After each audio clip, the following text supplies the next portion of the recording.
Hello, everyone. I'm Father Charles Becker of the Archdiocese of Chicago, and I began a presentation last Sunday at St. James in Arlington Heights at our 3 p.m. Rosary, both YouTube and in person, about the LaSalette secret. And this simple little pamphlet, which many of you may be aware of, and many of you may not, explains Melanie's and Maximin's apparition in 1846. So on Sunday, I read the secret pretty much in its entirety, but there's a little introduction. So I'd like to make that a part one of a 4-part series, and then there's 2 smaller parts after the main part of the secret, and I'll put those on separate little videos also. So this is the introduction of the apparitions of the Blessed Virgin on the mountain of LaSalette on the 19th of September, 1846. My assistant Joanne Rinaldo and myself were privileged to be on a trip with some friends of ours from Switzerland and took us to the mountain of LaSalette. And our Blessed Mother mentions in Father Gobi's messages that her times that we're living in, these end times, that we are the apostles of the end times, apostles of the last times, begins with the messages of LaSalette. So what we see culminating in Medjugorje and the Mary Movement of Priests is a fulfillment of LaSalette and also Fatima, of course. So let me begin with this simple introduction. Only the witness herself, Melanie, can, along with Maximin, give an account of the apparition. After giving it by word of mouth an incalculable number of times, she decided to write it all down in 1878. It was published at Lecce on the 15th of November, 1879, with the imprimatur of Bishop Zola, and reprinted at Lyon in 1904, a few months before Melanie's death. This slim booklet is now a rarity. The text is followed exactly here. Okay, so this is the little booklet. And there was an address where you could get it, but this may be dated. I'm not sure if it's possible anymore. It was called Miraculous Lady of the Roses, 1186 Burlington Drive in Hickory Corners, Michigan, 49060. Miraculous Lady of the Roses, 1186 Burlington Drive, Hickory Corners, Michigan, 49060 in the USA. There's also a Canadian site, St. Raphael's Publications, 31 King Street, West Sherbrooke in Quebec, Canada, J1H1N5. St. Raphael's Publications, 31 King Street, West in Sherbrooke, which is spelled Sherbrooke in Quebec, Canada. And then their zip up there is J1H1N5. Okay? All right, so let me begin here. On the 18th of September, 1846, the eve of the Holy Apparition of the Holy Virgin, I was alone as usual watching over my master's cows. Around 11 o'clock in the morning, I saw a small boy walking towards me. I was frightened at this, for it seemed to me that everyone ought to know that I avoided all kinds of company. This boy came up to me and said, "Little girl, I am coming with you. I'm from Corps too." At these words, the natural evil in me soon showed itself, and taking a few steps back, I told him, "I don't want anybody around. I want to be alone." So Melanie was, at that time, I think, I don't have her age here, but I think she was like 14 and the boy was about 9. But this boy followed me, saying, "Go on, let me stay with you. My master told me to come and watch over my cows together with yours. I am from Corps."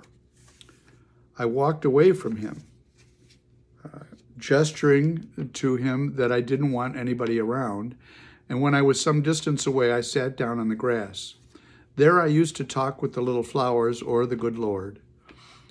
A moment later, I looked behind me, and there I found Maximin sitting close to me. Straight away he says to me, "Keep me with you, I'll be very good."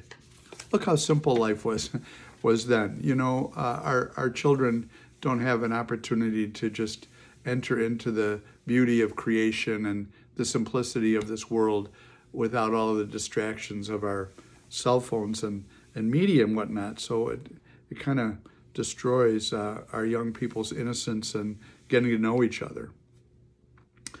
But the natural evil in me will not hear reasons. I jump to my feet and I run a little further off without saying a word, and again I start playing with the little flowers of the good Lord. In an instant, Maximin was there again, telling me he would be very good, that he wouldn't talk, that he would get bored all by himself, and that his master had sent him to be with me, etc. This time I took pity. I gestured to him to sit down, and I kept on playing with the little flowers of the good Lord.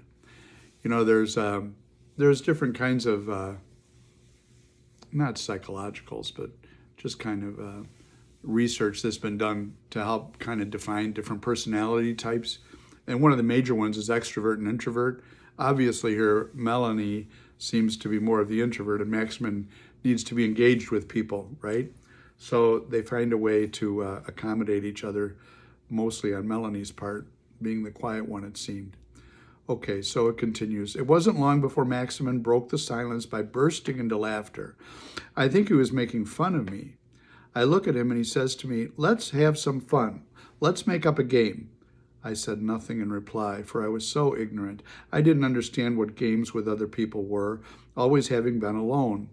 I played with the flowers on my own, and Maximin came right up close to me, doing nothing but laughing, telling me that flowers didn't have ears, to listen to me, and that we should play together instead. But I had no liking for the game he told me to play. I started talking to him, however, and he told me that the 10 days he was to spend with his master would soon be over, and then he would come home to his father in Corps, etc. While he was talking, I heard the bell of LaSalette. It was the Angelus. I gestured to Maximin to lift his soul up to God. He took off his hat and was silent for a moment. Then I said, "Do you want to have dinner?" "Yes," he replied. "Let's eat." We sat down, and I brought out of my bag the provisions my master had given me, as was my habit, before breaking into my little round loaf. I made a cross with the point of my knife in the bread and a little hole in the middle, saying, "If the devil's in there, may he leave, and if the good Lord is in there, may he stay." And I rapidly covered up the little hole. Maximin burst into laughter and kicked the loaf out of my hands. It rolled down the mountainside and was lost from sight. I had another piece of bread which we shared. Afterwards we played a game. Then, realizing that Maximin must still be hungry, I pointed out a place on the mountainside covered with all kinds of berries. I urged him to go and eat some, and he went straight away. He ate a few berries and brought back his hat full of them. In the evening, we walked back down the mountain together and promised to come back the next day and watch over our cows together. The next day, the 19th of September, I met Maximin on the way up. We climbed up the mountainside together. I discovered that Maximin was a very good, simple boy and would willingly talk about what I wanted to talk about. He was also very flexible and had no fixed opinions. He was just a little curious, for when I walked away from him, as soon as he saw I had stopped, he would run over to me to see what I was doing and hear what I was saying to the flowers of the good Lord. And if he arrived too late, he would ask me what I had said. Maximin told me to teach him a game. It was already late morning. I told him to gather some flowers for the quote-unquote paradise. We set to work together. Soon we had a number of flowers of various colors. I could hear the village Angelus ringing, for the weather was fine and there wasn't a cloud in the sky. Having told the good Lord what we had learned, I said to Maximin that we ought to drive our cows onto a small plateau near the gully where there would be stones with which to build the quote-unquote paradise. We drove our cows to the selected spot and then had a small meal. Then we started collecting the stones to build our little house, which comprised of a so-called ground floor, which was where we were to live, and then a story above, which was to be, as we called it, quote-unquote paradise. This story was decorated all over with different colored flowers, with garlands hanging from flower stalks.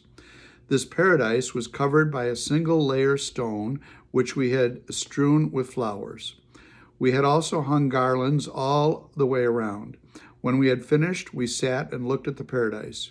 We began to feel sleepy, and having moved a couple of feet away, we went to sleep on the grass.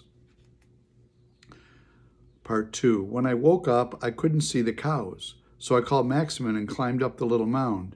From there I could see our cows grazing peacefully, and I was on my way down with Maximin on his way up, when all at once I saw a beautiful light shining more brilliant than the sun.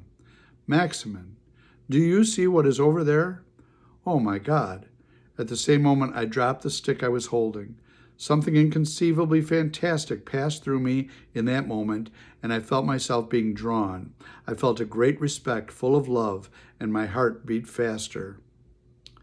I kept my eyes firmly fixed on this light, which was static, and as if it had opened up, I caught sight of another, much more brilliant light, which was moving. And in this light, I saw a most beautiful lady sitting on top of our paradise, with her head in her hands. This beautiful lady stood up. She coolly crossed her arms while watching us and said to us, "Come, my children, fear not. I am here to proclaim great news to you." And so then I continue with this news, this secret, which goes on for a number of little pages in here. And so I would recommend you to go to part 2, which is in the live column from this past week in my YouTube videos. So this will be part 1, introduction. Part 2 is the live YouTube from Sunday's Rosary last. And then I'll make 2 more videos, parts 3 and 4. Okay? God bless.